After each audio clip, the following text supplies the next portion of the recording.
বিসমিল্লাহির রহমানির রহিম। উপস্থিত সাংবাদিক ভাইবৃন্দ এবং আপনাদের মাধ্যমে আমি দেশবাসীকেও বলতে চাচ্ছি, প্রথমে আমার সালাম, আসসালামু আলাইকুম। আপনারা জানেন আজকে রাষ্ট্রীয় শোক ঘোষণা করা হয়েছে। গতকালকে আনুমানিক 1টার পরে 1:13 একটা আমাদের জঙ্গি বিমান প্রশিক্ষণ করার সময় বিধ্বস্ত হয়েছে রানওয়ের খুব নিকটে, এবং সেই ক্র্যাশ সাইটটা ছিল মাইলস্টোন স্কুলের একটা বিল্ডিংয়ে, যেখানে আমরা অনেক কোমলমতি ছাত্রছাত্রী এবং শিশুসহ অন্যান্য শিক্ষক এবং অনেকের আমরা নিহত হয়েছেন। প্রথমে আমি তাদের আত্মার মাগফিরাত কামনা করছি। এছাড়াও অনেকেই আহত হয়েছেন এবং তারা বিভিন্ন হাসপাতালে চিকিৎসাধীন আছেন। আমি এখানে আসার আগেই সিএমএইচে দেখে এসেছি। ওয়ার্ল্ড ইউনিটি যাবো ইনশাল্লাহ একটু পরে, অন্যান্য জায়গাও যাওয়ার ইচ্ছা আছে। সবাই চিকিৎসাধীন আছে এবং যারা ওখানে ছিল তাদেরকে আমরা যত দ্রুত সম্ভব উদ্ধার করে এবং হেলিকপ্টার ব্যবহার করে এবং ফার্স্ট রেসপন্ডার হিসেবে সেনাবাহিনী এবং বিমান বাহিনীর উদ্ধার কর্মীরা গিয়েছিল, সাথে ফায়ার ব্রিগেড, অন্যান্য যারা ছিল সবাই তাতে রেসপন্ড করেছিল এবং আমরা যত দ্রুততম সময়ের মধ্যে সম্ভব আমরা তাড়াতাড়ি তাদেরকে এনে চিকিৎসা দেওয়ার ব্যবস্থা করেছি।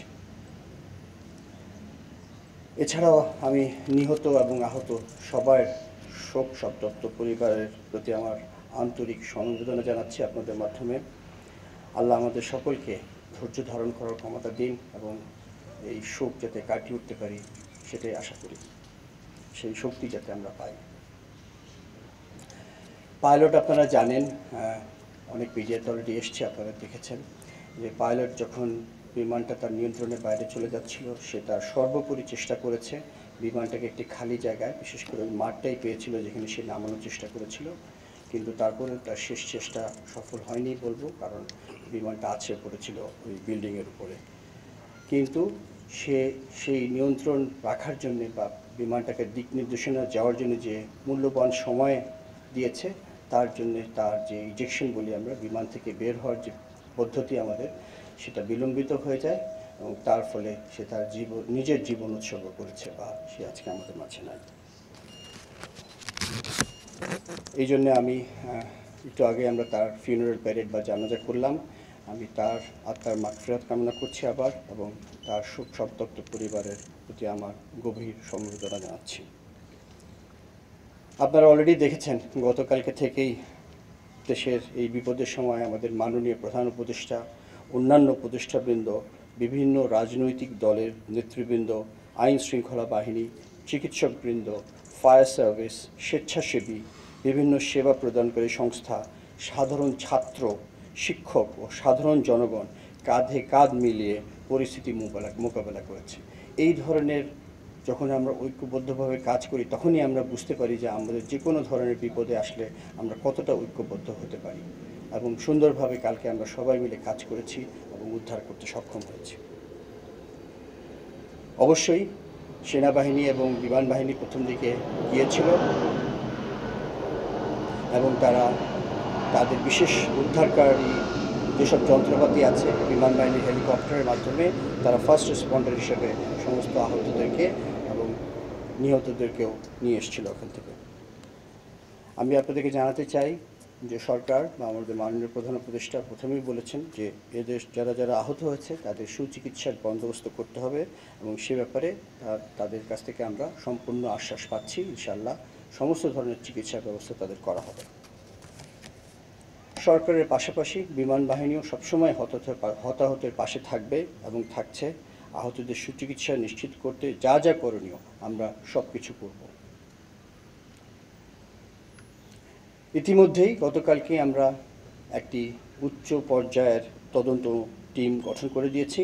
তারা অতি শীঘ্রই এই তদন্ত করে বের করবে যে কী ঘটনা ঘটেছিল, এবং তার ভিত্তিতে আমরা ভবিষ্যতে যদি কোনো কিছু ভুল ত্রুটি থাকে তার অবশ্যই ব্যবস্থা নেব। আপনাদের মাধ্যমে আমি দেশবাসীকে একটা বিশেষ অনুরোধ করতে চাই, সেটা খুব জরুরি আমার জন্য আপনাদের মাধ্যমে বলা। সেটা হচ্ছে, দয়া করে আপনারা দেশের এই বিপদের সময় সোশ্যাল মিডিয়ার বিভিন্ন গুজব, মিস ইনফরমেশনে কান দিবেন না। একটি শক্তিশালী বিমান বাহিনী দেশের স্বাধীনতা ও সার্বভৌমত্বর জন্য অপরিহার্য। দয়া করে গুজব ছড়িয়ে দেশের সার্বভৌমত্বের এই স্তম্ভকে দুর্বল করে দেবেন না।